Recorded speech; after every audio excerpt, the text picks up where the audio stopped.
সড়কে শৃঙ্খলা রক্ষার পর বাজারে দ্রব্যমূল্য নিয়ন্ত্রণ ও চাঁদাবাজি বন্ধে তৎপরতা চালাচ্ছেন শিক্ষার্থীরা।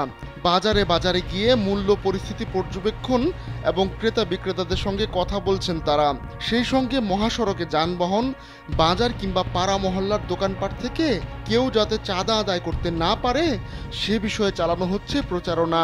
শনিবার রাজধানীর বিভিন্ন এলাকায় এমন চিত্র দেখা গেছে।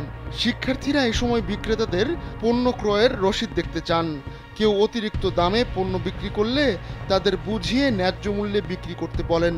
কেউ কথা না শুনলে তাদের বিরুদ্ধে সেনাবাহিনীর কাছে অভিযোগ করা হবে বলে জানিয়ে দেন।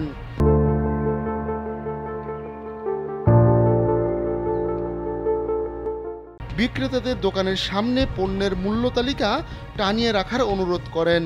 শিক্ষার্থীদের আরেকটি দল এ সময় বিভিন্ন দেয়ালে নান্দনিক শিল্পকর্ম আঁকেন। এদিকে শিক্ষার্থীদের বাজার মনিটরিং ইতিবাচকভাবেই দেখছেন সাধারণ মানুষ। তারা শিক্ষার্থীদের প্রশংসা করে পাশে আছেন বলেও জানান।